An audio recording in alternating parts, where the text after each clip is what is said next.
Bonjour tout le monde. Alors si je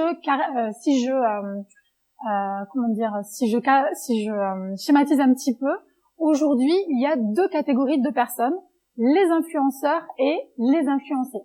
Alors cela peut vous paraître cela peut vous prêter un petit peu à sourire, mais qui dernièrement n'a pas regardé sur Google, Instagram, Facebook les dernières idées de cadeaux, si ça marche, à offrir à son papa ou à sa maman, puisque c'était encore de circonstance le week-end dernier.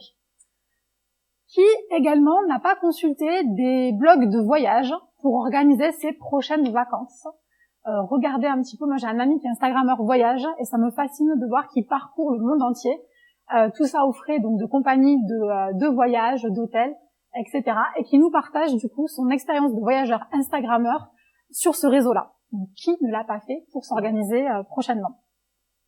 Alors vous, les plus jeunes parmi nous, peut-être vont se dire, mais comment est-ce que vous faisiez avant qu'Internet existe pour vous organiser, pour savoir dans quelle entreprise il fallait postuler ou quel était le dernier film à l'affiche à regarder? Eh bien, avant qu'Internet existe, généralement, on demandait à son cercle intime. Du coup, généralement, c'était soit sa famille, soit ses amis. Donc, je suis désolée, j'avais prévu de magnifiques photos sur le PowerPoint, mais je pourrais vous l'envoyer par la suite.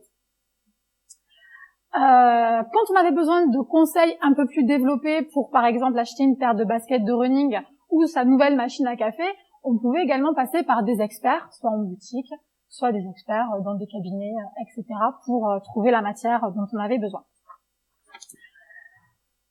Étant historienne de formation, je ne pouvais pas ne pas parler aussi de grands influenceurs internationaux et même nationaux, les chefs, à savoir donc les chefs d'État, les hommes politiques et les femmes politiques qui nous gouvernent et qui sont quand même là aussi des grands influenceurs. Et en ce 18 juin, je sais pas si on vous a déjà fait la blague en tout cas la référence ce matin, je ne pouvais pas donc ne pas faire un clin d'œil au général de Gaulle. Et heureusement qu'il avait de l'influence, lui aussi, en 1940, pour pouvoir réécrire le cours de l'histoire.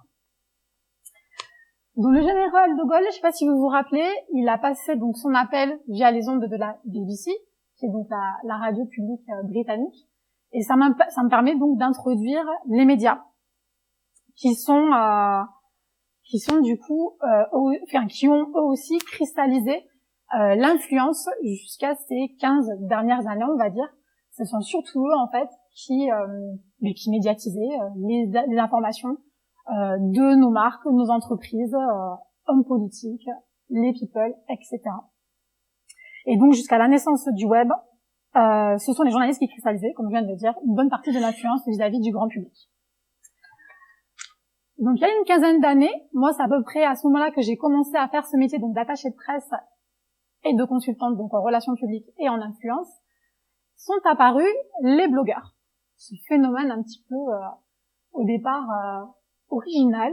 On les regardait de loin, on se disait mais qui sont ces personnes venues un petit peu de la société civile qui partageaient à l'instar d'un journal intime leur passion, que ce soit sur la cuisine, la mode, la beauté, les voyages, le lifestyle, etc. Aujourd'hui, ces influenceurs, ce sont essentiellement des Instagrammeurs, des YouTubeurs, des Snapchatters, je vais arriver à le dire. Ils s'appellent donc, Sassana, Cyprien, Norman, Nolita. J'avais cité aussi Thibaut pour jouer la carte locale. J'imagine que beaucoup d'entre vous le connaissent.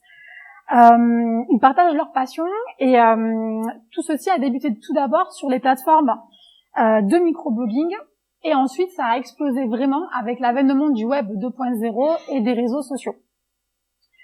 Alors au début les marques avaient du mal à leur accorder leur confiance et du crédit, on regardait ça un petit peu de loin et aujourd'hui on les considère comme de véritables leviers de communication. Moi-même quand j'accompagne des clients à l'heure actuelle, il y a toujours des lignes en fait sur notre planification en com dédiée aux influenceurs quels qu'ils soient. Car petite anecdote, avant que les influenceurs du coup n'apparaissent, le Saint Graal, et encore aujourd'hui pour certains, c'est toujours d'obtenir donc des articles, soit en presse écrite traditionnelle, soit via les passages en télévision, qui sont quand même toujours recherchés. Je vais pas cracher dans la soupe. Donc s'il fallait tenter de définir un influenceur sur ce web 2.0, on pourrait le qualifier donc comme un individu qui, de par son statut, sa position ou son exposition médiatique, influence les comportements de consommation dans un univers donné. Alors, vous allez en trouver plein de définitions d'influenceurs. Ce qui est intéressant, c'est qu'ils produisent du contenu, du brand content, très utile aux marques et aux entreprises aujourd'hui. Et ce brand content, il est intéressant parce que souvent, en fait, ils le produisent selon le ton qui leur ressemble. Donc là aussi, avec plus ou moins de décalage, d'humour, d'émotion. Ça aussi, c'est un mot très important quand on fait de l'influence. Et également dans la forme. Tous ces influenceurs, ils maîtrisent les codes des réseaux sociaux comme personne, j'allais dire. Et on les différencie selon différentes familles. Alors, vous le voyez pas très bien, mais vous les reconnaissez, c'est la famille Kardashian, qui sont considérés donc comme les méga influenceurs, si on devait les classifier, à savoir ceux qui totalisent plus d'1 million d'abonnés sur les réseaux. Donc, toutes les personnes confondues, enfin sur la photo, j'ai pas fait le calcul, mais ça représente quand même un paquet de millions d'abonnés à eux seuls. Et vous voyez donc pas très bien malheureusement sur la photo, mais ils savent générer de l'émotion, donc via les tenues toujours plus extravagantes les unes que les autres. Ensuite, juste en dessous, on a ce qu'on appelle donc les macro-influenceurs. En général, ils ont des communautés qui vont de 500 000 à 1 million d'abonnés. Juste en dessous, les middle de 100 000 à 500 000. Et ensuite, on va trouver donc les micros, les nano-influenceurs, donc qui sont en dessous de 100 000 abonnés. Ce sont des influenceurs de niche qui peuvent être aussi intéressants à solliciter pour les marques et les entreprises, parce que souvent, ils ont des communautés aussi qui sont très engagées, de passionnés, et aussi parce qu'ils vont être plus accessibles, non seulement dans la prise de contact, mais aussi par rapport au portefeuille, si on veut travailler avec eux, parce que les grands influenceurs, forcément, le prix, on va dire, du partenariat s'envole carrément. Et il existe aussi deux autres types d'influenceurs dont on parle un peu moins et qui sont tout aussi importants pour les marques. Il s'agit donc d'une part des clients, en fait, les personnes lambda. Donc en général, ça nous concerne tous et toutes. Et on voit que dès qu'on va être content d'un produit, on aura peut-être tendance à le partager avec une petite photo, une story, etc. Et à l'inverse, si on est mécontent par la qualité d'un produit, en général, on va aussi aller râler sur les réseaux sociaux. Je ne sais pas poser la question, mais bon, moi je râle assez souvent, et donc j'ai bien compris aussi tout l'enjeu des réseaux. Et quand les marques sont dotées donc de bons community managers, en général ils font tout pour du coup lever le pourquoi on était mécontent. Donc c'est une petite astuce si jamais vous vous retrouvez coincé dans des situations un peu compliquées. Et les autres influenceurs aussi indispensables pour l'entreprise aujourd'hui, ce sont ses salariés. Donc là aussi, on n'y pense peut-être pas toujours. On se dit, après tout, c'est vrai que si on est salarié d'une marque ou d'une entreprise, on va avoir tendance à médiatiser un petit peu tout ce qui se fait dans la boîte. C'est pas toujours le cas, en fait. Les entreprises, parfois, elles incitent fortement. Parfois, elles sont un peu démunies. Et c'est vrai qu'aujourd'hui, il y a toute une problématique pour le recrutement des nouveaux talents. Et donc, moi, j'ai accompagné notamment des mutuelles à développer leur influence donc sur LinkedIn, Facebook, Instagram également, afin de paraître plus sexy pour pouvoir inciter les jeunes talents à rejoindre leurs effectifs.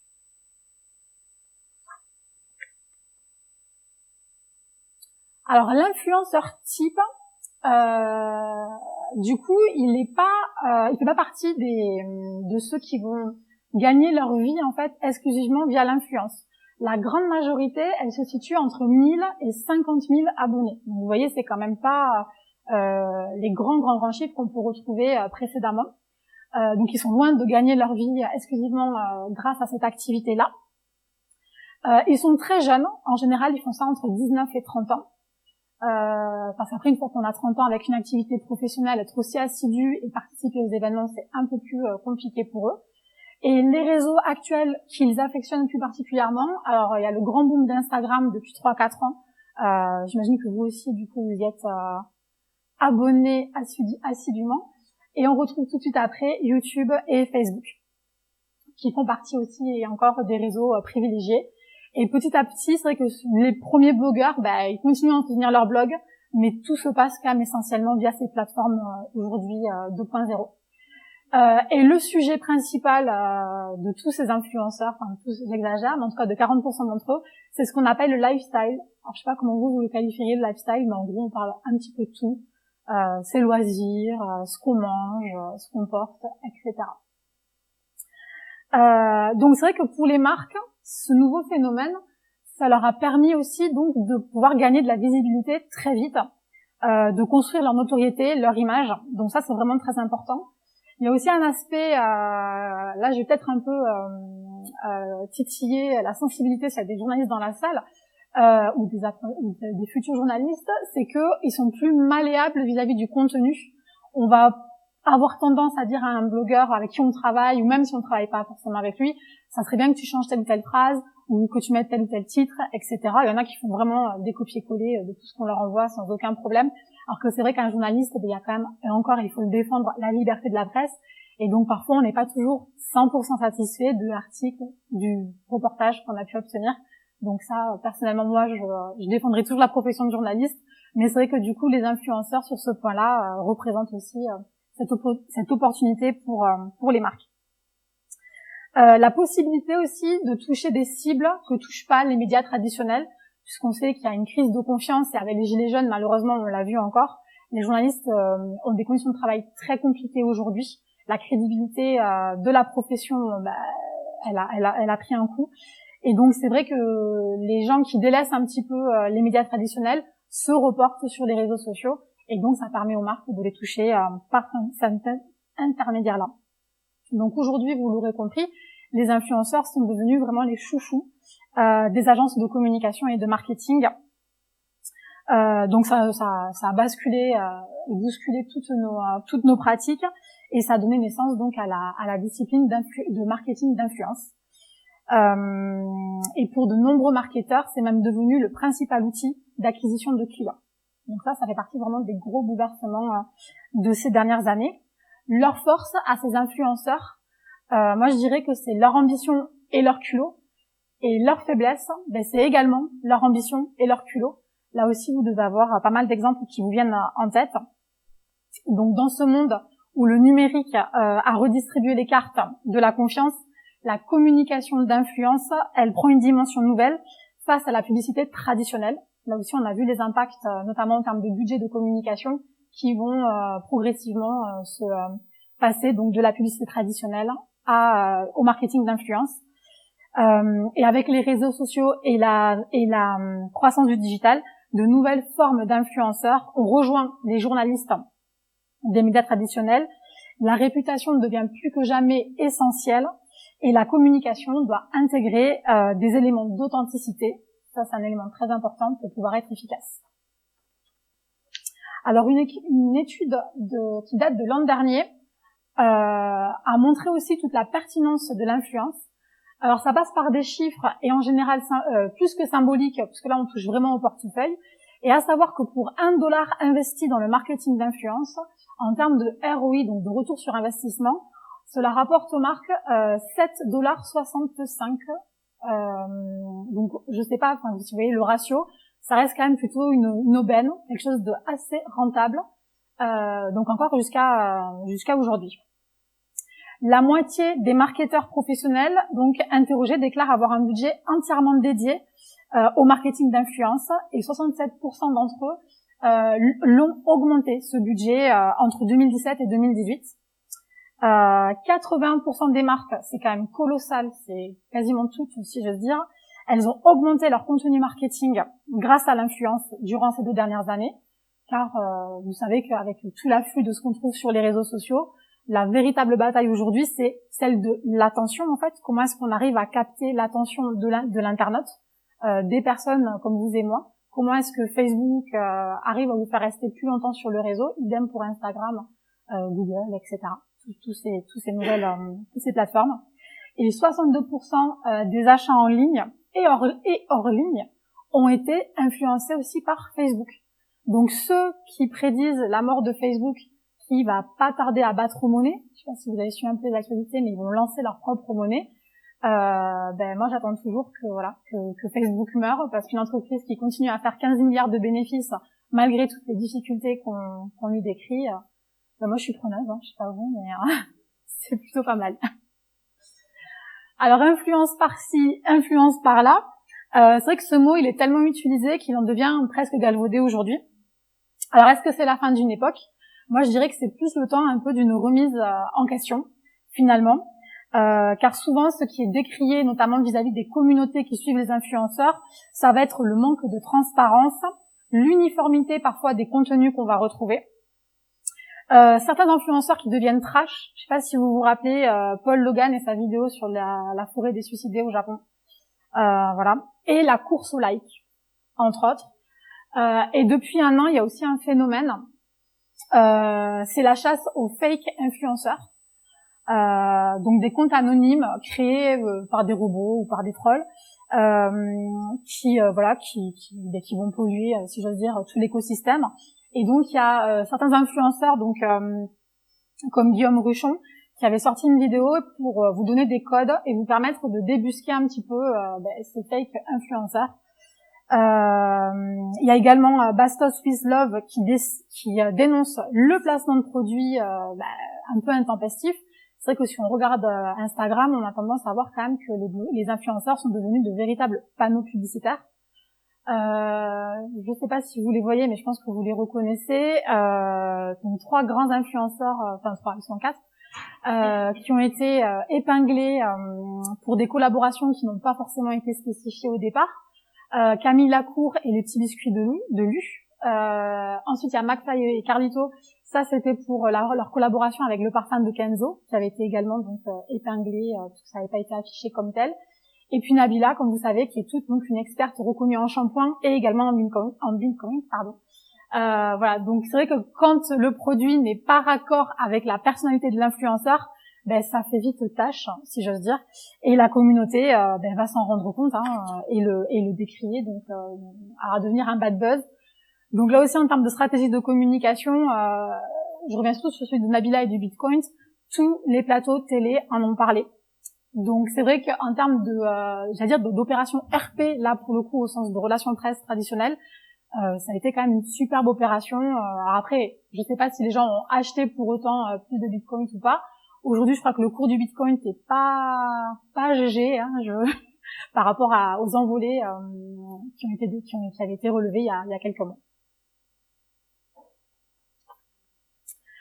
Alors depuis quelques mois, il y a pas mal d'articles dans la presse traditionnelle, alors qui doivent peut-être se délecter en fait de ce genre de choses, et qui titrent donc différents articles sur est-ce que ce serait la fin des influenceurs. Peut-être que vous avez pu passer l'article dans l'Obs, les Échos, etc. Ils sont tous en train de relayer ça. Donc comme je vous disais, le public va rejeter en fait les messages qui paraissent trop marchands. Et surtout si la marque impose trop en fait son discours, ses éléments de langage également aux influenceurs.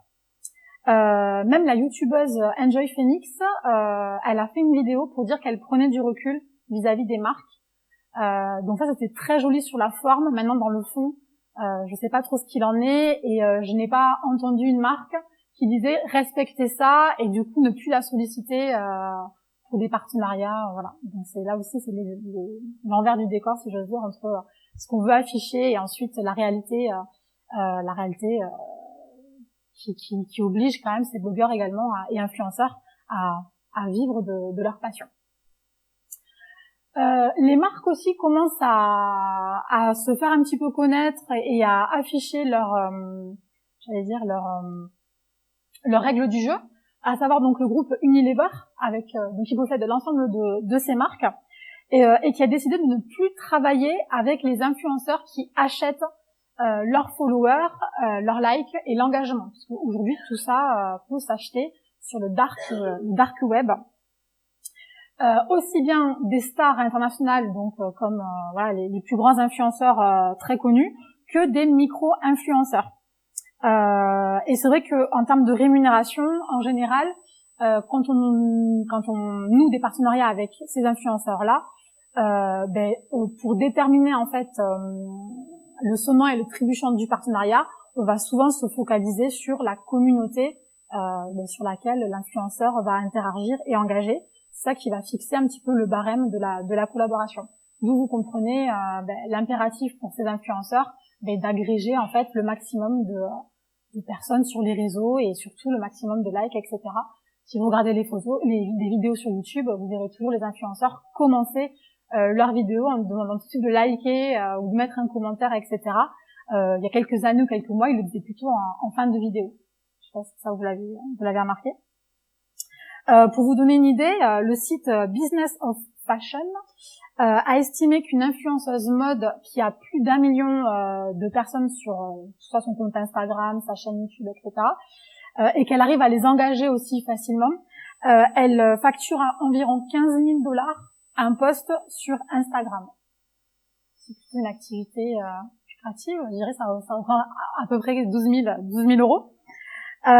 Et celles qui ont des dizaines de milliers de followers, elles vont quand même pouvoir facturer entre 200 et 500 € le post sur Instagram. Donc moi je peux comprendre que ça incite et que ça invite les personnes à se lancer également sur ces plateformes. Et les annonceurs en redemandent parce que voilà, ils sont toujours à la manœuvre, parce que eux ils s'y retrouvent aussi sur le fameux retour sur investissement, parce que les personnes engagées et sur lesquelles on va exercer l'influence, et du coup achètent les produits dont on va parler. Donc vous comprenez que derrière tous ces chiffres, ça génère du coup un véritable business. Et là, ce sont deux universités américaines, celle de la Californie du Sud et de l'Indiana, qui aussi a fait une enquête et a déterminé que des robots, des bots, pourraient se cacher derrière 15% des comptes sur Twitter. Donc, vous imaginez, ça représente à peu près 50 millions de faux comptes. Et on estime que cela pourrait concerner jusqu'à 40% des influenceurs. Donc là aussi, on voit bien qu'on est en train d'essayer d'un peu d'assainir tout ça. Et Unilever, c'est le deuxième plus gros annonceur au monde, avec 7,7 milliards d'euros, dont seulement quelques dizaines de millions pour l'influence. Je sais pas si vous imaginez quand même la part du gâteau qu'ils sont en train de grignoter. Et eux, ils se justifient en disant que, outre les considérations financières, c'est surtout la confiance en fait qu'ils ne veulent pas voir éborgnée entre les influenceurs et leurs clients, parce que vous savez, hein, la confiance, alors comme on dit, elle se gagne en gouttes et elle se perd en litres. Et c'est vrai que s'ils engagent des influenceurs pour travailler avec eux et que derrière, ces influenceurs sont pas clean, forcément, in fine, ce sont leurs propres clients qui vont pâtir de cette image et du coup de cette influence-là. Donc aujourd'hui, il y a seulement un peu plus de la moitié des Français, 53%, qui s'estiment satisfaits d'avoir fait confiance à un influenceur lors d'un achat. Donc on voit aussi là qu'on arrive un peu à un certain plafond de verre. Le contenu des influenceurs, il est considéré souvent comme répétitif et la qualité pourrait être nettement améliorée. Ça fait partie donc des griefs des communautés qui les suivent. Les relations avec les marques, elles sont pas tout le temps affichées. Malgré la loi qui est passée, c'est pas toujours aussi clair. Et 60% des Français estiment que les influenceurs n'émettent pas assez d'avis négatifs ou ne font pas assez de critiques suffisamment construites. Donc ça fait partie des choses pour lesquelles voilà, on commence à entendre des critiques de la part donc des communautés.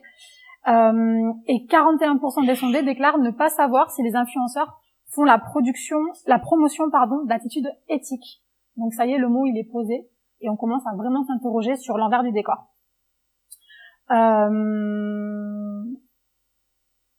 Donc pour autant, est-ce que l'influence est en train de mourir de sa belle mort? Je dirais que la réponse c'est quand même ni oui ni non. Il faut plutôt porter la réflexion à aller au-delà en repensant le marketing d'influence et les collaborations entre les influenceurs et les marques. Et donc là, c'est les agences digitales ou les consultants en influence, on intervient pour, j'allais dire, un petit peu rebattre les règles du jeu. Donc tout l'intérêt, c'est vraiment de se recentrer sur de l'authenticité pour vraiment construire des collaborations qualitatives et avec du sens. Pour les marques, ça ne devrait donc plus être la course au post Instagram ou à l'influenceur qui a la plus grande communauté, mais plutôt bien choisir les influenceurs qui partagent les mêmes valeurs et avec lesquels on veut travailler sur les projets sur du long terme. et non plus en one shot. Ça veut dire également aussi aller vers plus de qualité et arrêter de juste vouloir des posts d'Instagram avec 3 lignes ou des stories. Et à l'inverse, ce qui est intéressant, et je pense que c'est pour ça aussi qu'il faut aller vers les influenceurs, c'est plutôt de leur faire confiance et de co-construire avec eux le contenu afin que ça, voilà, d'avoir du sens, qui raconte une histoire et qui fasse vivre une expérience qui aura plus de poids que les fameux éléments de langage que l'on s'évertue à produire à chaque fois. Hop, donc ça c'est pour la partie donc des marques, des annonceurs, et pour la partie des influenceurs. Pour moi, il y a 2 pistes de régulation qui pourraient être intéressantes vu le contexte d'aujourd'hui. Donc déjà, il serait temps, je pense, de réguler davantage du coup cette profession parce que pour certains, c'est devenu un métier.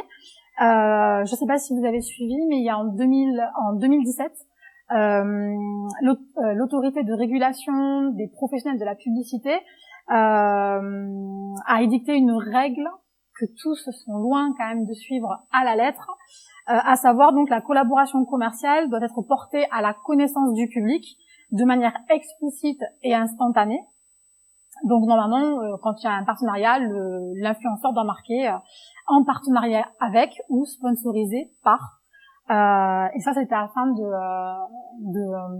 lever un petit peu l'ambiguïté qu'il pouvait y avoir avec les fameux hashtags sponsor, hashtag collab, hashtag ad, etc.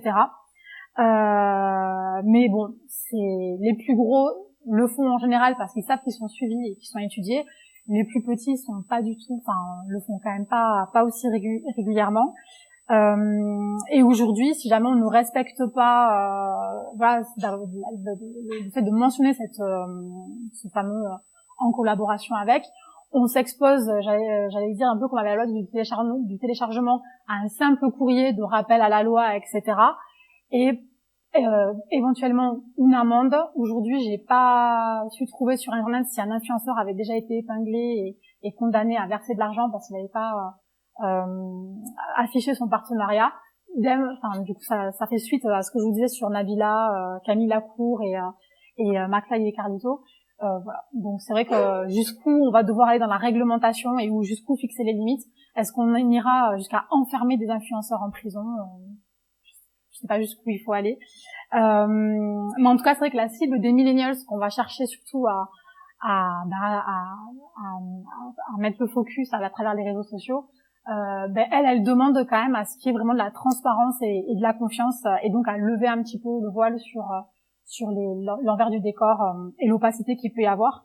Et je sais pas si vous avez vu cette vidéo sur YouTube de Seb Lafrite pour Oasis, qui lui disait à la fin de sa vidéo, il expliquait en fait le pourquoi il avait fait un partenariat avec Oasis, voilà, comment est-ce qu'il s'est éclaté, et parce qu'il estimait que YouTube ça ne papaye plus. Voilà, donc c'est vrai que ça fait partie des choses que les communautés aujourd'hui ont compris. Les influenceurs pour vivre ont également besoin de partenariats avec des marques et des entreprises. Typique des achats d'influenceurs. Comme le site Social Blade, je sais pas si ça vous dit quelque chose, qui vous permet donc de repérer s'il y a eu des achats, des pics de 40 000 influenceurs d'un coup en une nuit. Et pour les influenceurs, je pense qu'il serait temps de proposer aussi à leur communauté un certain équilibre entre les posts sponsorisés et les autres posts qui, eux, sont le fruit de leur libre créativité. Alors, pour enchaîner rapidement, parce que je crois que le temps qui m'a accordé et passe assez rapidement.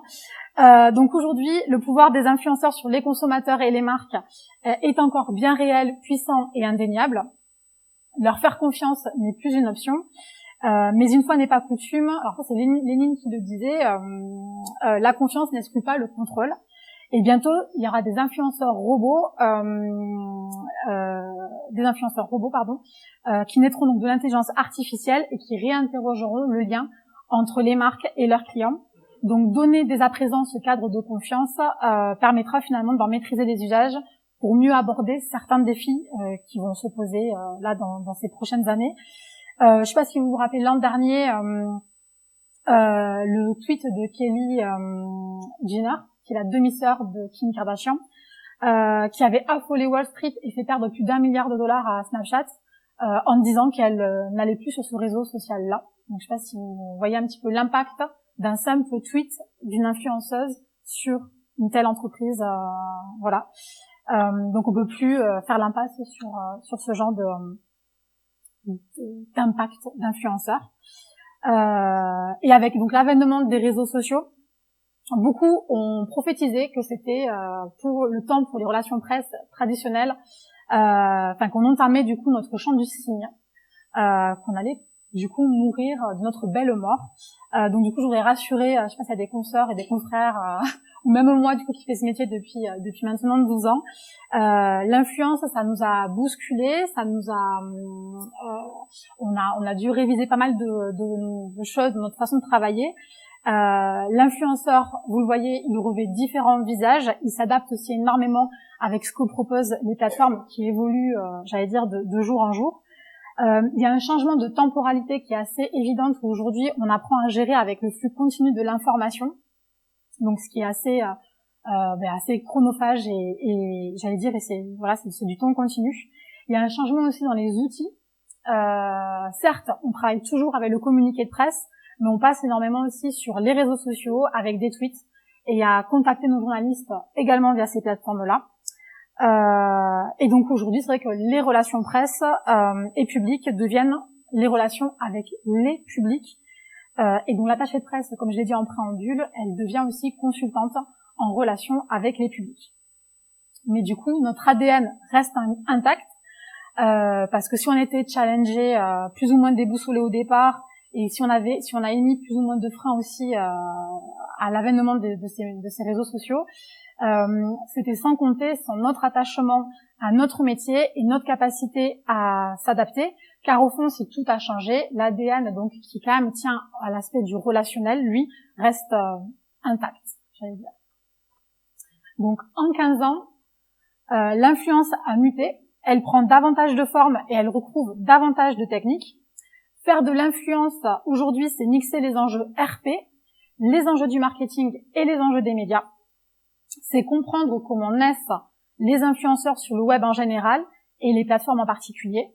C'est comprendre les différents leviers et l'efficacité des contenus. Bref, on n'a pas fini de converser. Pour conclure, je pense que l'influence n'est pas morte, mais si elle ne veut pas mourir, elle doit se renouveler et rendre moins opaques les règles du jeu. Et pour terminer, afin de vous faire votre propre idée, me challenger à mon tour sur ce que je viens de vous dire et qui n'est que ma vision du métier, rendez-vous pour cultiver votre curiosité au TubeCon, qui est un événement qui invite donc les influenceurs à Toulouse les 7 et 8 septembre prochains à Diagoras-la-Beige et qui va rassembler donc les plus grands influenceurs français et européens. Je vous remercie.